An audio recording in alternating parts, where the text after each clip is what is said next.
أعوذ بالله من الشيطان الرجيم.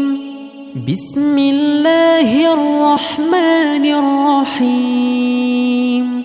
سبح اسم ربك الأعلى الذي خلق فسوى والذي قدر فهدى والذي أخرج المرعى فجعله غثاء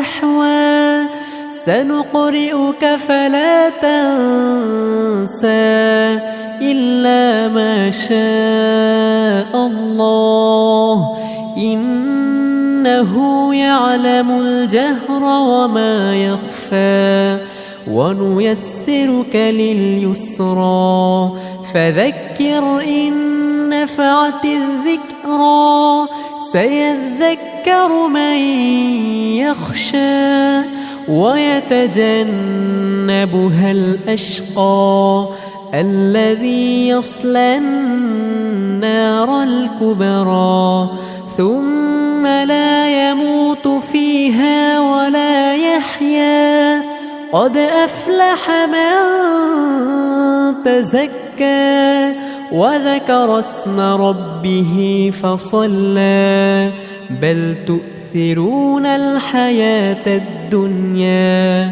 والآخرة خير وأبقى إن هذا لفي الصحف الأولى صحف إبراهيم وموسى.